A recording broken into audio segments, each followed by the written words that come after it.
Et salut tout le monde. Alors, aujourd'hui, 5e jour en Lozère.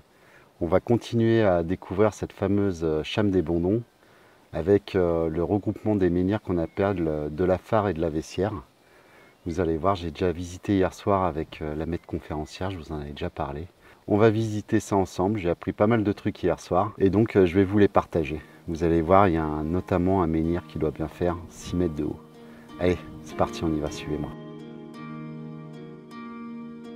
Alors je commence à bien connaître la route pour me rendre du village de Bédouès à la Cham des Bondons.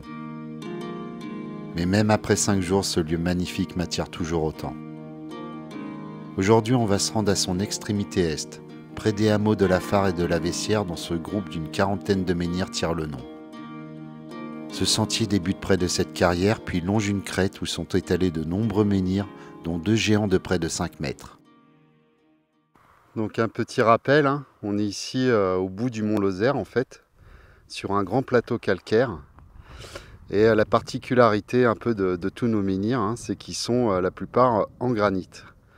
D'où vient ce granit, puisqu'on est sur un plateau calcaire? Eh bien, je vous le montre ici. On a par exemple des grands cahots rocheux de granit un peu dans toute la région. Mais ce qu'on sait, c'est que les menhirs du coin ne viennent pas forcément de cela, viennent de plus loin, parce que la pierre ici est assez de mauvaise qualité en fait. C'est comme ça aussi qu'on arrive à identifier les menhirs, c'est que finalement ils sont dans une pierre différente que ce qu'on retrouve sur ce plateau et ses crêtes. Un premier petit menhir qui doit faire quand même 2 mètres de haut.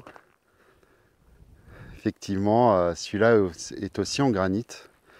Alors le granit, qu'est-ce que c'est? Le granit, c'est de la lave qui s'est lentement solidifiée sous le sol, qui n'était pas au contact de l'air. Et ça donne cette roche aux caractéristiques un peu spéciales, qui peut être très cassante et aussi qui résiste un petit peu dans le temps. Il y a vraiment beaucoup de dépôts de blocs de granit un peu partout. Nous, on va aller au bout là-bas, sur cette butte. On peut déjà voir certains menhirs, les distinguer en tout cas, ils sont assez loin. Un premier petit menhir hein, sympathique, toujours un peu taillé en pointe et pas très épais, assez fin. Caractéristique qu'on retrouve très souvent sur nos chers menhirs. Je vous en parlais aussi dans mes vidéos précédentes, mais il y a énormément de mines dans la région et justement on est ici juste au-dessus d'une mine. Apparemment ce serait une carrière de calcaire encore en activité. Étrangement on la trouve parfois référencée comme étant cette fameuse mine d'uranium. Certains pensent d'ailleurs que c'est ce gisement qui aurait attiré les bâtisseurs de mégalithes ici. Mais bon, comme je dis, je vois pas du tout ce qu'auraient fait les gens de la préhistoire avec de l'uranium. La guide hier me disait que c'était peut-être le magnétisme à cet endroit-là qui les avait attirés aussi. C'était une des explications, mais même elle n'en était pas très convaincue. On arrive déjà sur un deuxième menhir à environ 30 mètres du premier. Toujours une forme assez classique, avec une base un peu rectangulaire et la tête qui termine en pointe. Comme le premier, je dirais qu'il fait à peu près 2 mètres de haut. On dirait que le dessus a été un peu cassé aussi d'ailleurs. Allez, on va continuer le petit chemin qui descend, puis après on va remonter sur la crête. Mais effectivement, c'est vrai qu'il y a énormément de menhirs ici qui sont sur des crêtes. C'est pas pour rien, on en reparlera après, quand on arrivera au gros bloc. En face, il y a une autre crête avec pas mal de menhirs. On m'a conseillé d'y aller aussi, notamment il y en a un qu'on voit de très loin, celui qui est au milieu de l'écran. Et on m'a dit, vous verrez, ils sont très intéressants, on dirait pas qu'ils ressemblent aux autres menhirs des Bondons. Et vous voyez, le temps est magnifique. On a un grand ciel bleu partout où on regarde. Au néolithique, au moment de l'édification de ces menhirs, eh bien personne n'habitait ici. Les conditions climatiques étaient beaucoup trop rudes, que ça soit l'été, où effectivement il fait très chaud sur le plateau. ou l'hiver, où il y a apparemment de sacrées tempêtes de neige qui sont très dangereuses. Hier soir, quand la nuit est tombée lors de la visite avec la maître conférencière, nous sommes peut-être passés de 30 à 15 degrés. Les changements de température peuvent être assez drastiques. Heureusement, la guide nous avait dit d'emmener de quoi nous couvrir, elle avait bien raison. Alors on arrive sur une sorte d'alignement encore. Il y a un menhir ici que je trouve tout à fait particulier. Alors on ne peut pas beaucoup plus s'approcher à cause du barbelé. Mais moi je trouve qu'il a une forme, celui-là, tout à fait particulière. Je pense que le dessus, pour une fois, n'a pas du tout été cassé. Sa base est d'ailleurs bétonnée comme la plupart des menhirs de la Cham. Et sachez qu'à la Cham des Bondons, on n'a trouvé aucun menhir qui n'était dressé. Donc c'est vrai que certains pensent qu'en fait tous ces menhirs, peut-être en fait ils étaient juste couchés par terre et pas dressés. Ça semblerait un peu incroyable, mais vous allez voir que de la manière dont ils étaient posés sur le sol, on peut comprendre qu'ils soient tous tombés au fur et à mesure. En tout cas, un petit menhir bien sympa, avec sa belle tête pointue. Alors juste en face, il y a son petit frère, qui fait à peu près la même hauteur. Il a l'air malheureusement en plus mauvais état. Sa tête doit être manquante. On a d'ailleurs l'impression qu'ils sont alignés avec le géant de la Colobrière que l'on avait déjà distingué auparavant.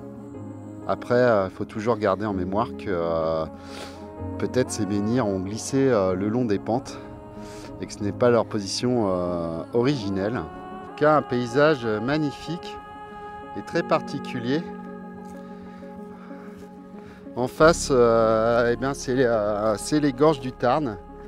C'est les Causses, des grands plateaux aussi calcaires. Alors de ce côté-là, on ira aussi un peu visiter.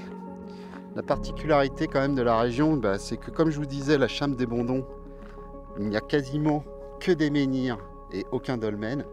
Et par contre, sur les plateaux en face, il y a énormément de dolmens, énormément d'anciennes tombes préhistoriques et très peu de menhirs. On voit des gens en train d'admirer ce magnifique menhir qui me titille depuis quelques jours parce qu'on le voit d'assez loin. C'est assez remarquable, je pense que c'était fait exprès. Ça, c'était vraiment voulu pour que peut-être pour signaler une position. Il va falloir qu'on grimpe cette petite barrière. Il y en a souvent dans le coin là pour traverser un petit peu les champs où c'est un peu en libre accès. Donc c'est ce qu'on va faire, on va essayer de ne pas se tuer pour accéder à la série de menhirs qui est juste derrière et qui est assez fascinante. Ah là, regardez, si je me casse une patte en direct, vous pourrez dire j'y étais. Voilà, c'est bon. La végétation est quand même verte. On passe d'un vert à quelque chose de très sec derrière. C'est cette pente en fait qui rassemble l'eau de pluie à cet endroit. Est-ce que c'était pour ça aussi que nos ancêtres ont bâti des mégalithes? C'est possible, hein, parce que c'est vrai qu'on remarque quand même il y en a beaucoup à côté de sources d'eau.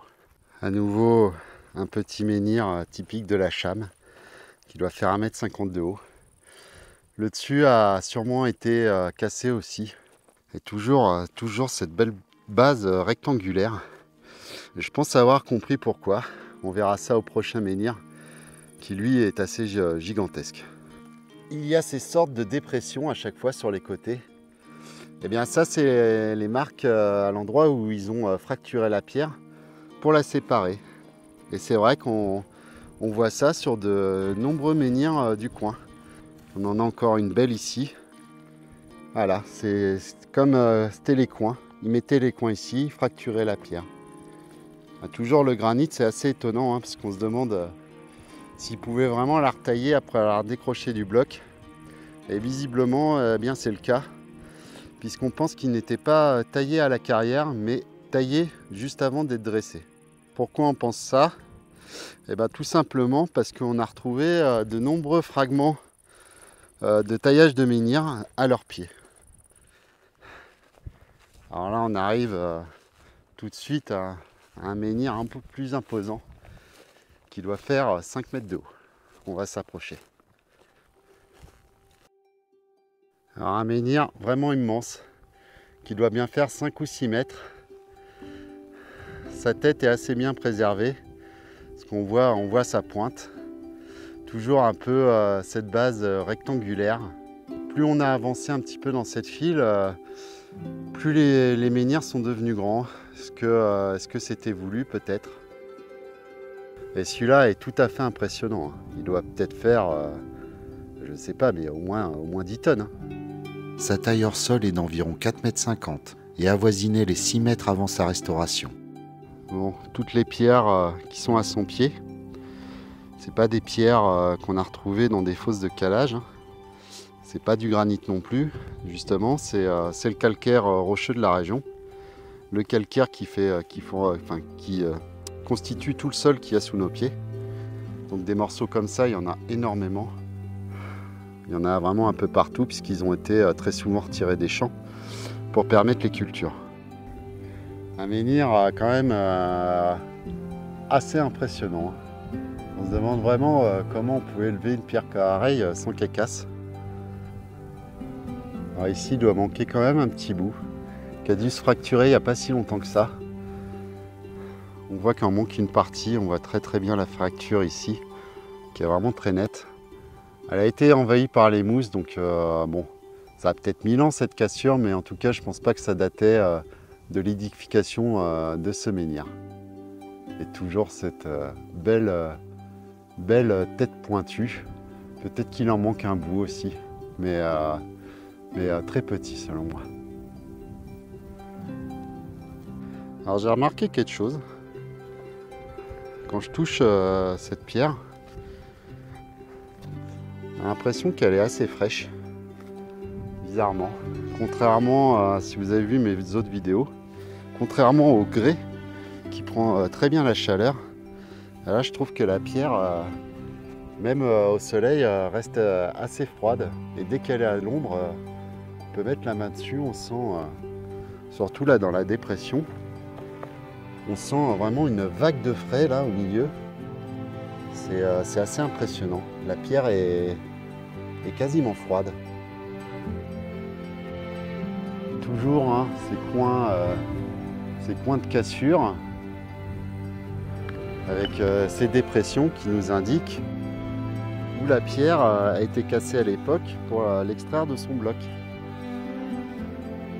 On se demande d'ailleurs pourquoi ils n'ont pas retravaillé ça, les hommes de la préhistoire. Si quelqu'un a une explication, une théorie là-dessus, dites-le moi. C'était peut-être pour aussi enseigner la technique aux plus jeunes, leur montrer, leur dire regarde ici on a fracturé la pierre à cet endroit et ça a donné ceci. C'était peut-être aussi une manière d'apprentissage pour les générations futures. Donc les amis, je vous montre un petit peu la taille de la bête. Il doit bien faire 5 ou 6 mètres de haut. Et ça va nous permettre de parler un peu d'une particularité des menhirs de la Cham. Donc je vous avais dit que tous les menhirs qu'on avait trouvés ici étaient couchés. Aucun n'était levé. Et en fait, ils ont été relevés et plantés dans le sol. Les menhirs de l'époque n'étaient pas du tout comme ça. En fait, ils n'étaient pas enterrés.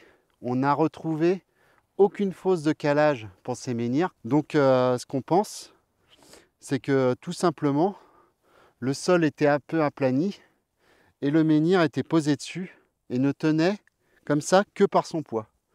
Du coup, quand on réfléchit à ça, qu'on se dit que les menhirs n'étaient pas plantés mais posés, tous ceux qu'on voit dans des pentes, eh bien pour moi ce n'est pas leur position d'origine.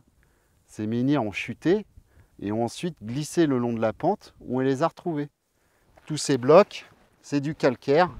Ici le sol est jonché de calcaire, donc c'est très dur de le creuser. Et c'est peut-être pour ça que tout simplement ils ont été posés. Alors moi j'ai mis une autre hypothèse hier, c'est que peut-être qu'ils étaient posés, mais peut-être qu'ils étaient aussi entourés d'une sorte de tumulus qui les enterrait Et que finalement, quand ils sont tombés, ces terres, ces pierres ont un peu volé dans tous les sens. Avec le temps, elles ont bougé, tout s'est aplani, les agriculteurs sont repassés par-dessus, et c'est pour ça qu'aujourd'hui, on ne voit plus rien. Dites-moi ce que vous en pensez de ces menhirs non plantés, mais posés. Moi, je trouve que c'est quelque chose d'extraordinaire, sachant qu'il n'y a pas de tremblement de terre dans la région, contrairement à Carnac. Donc c'est peut-être aussi pour ça qu'à Carnac, ils étaient plantés.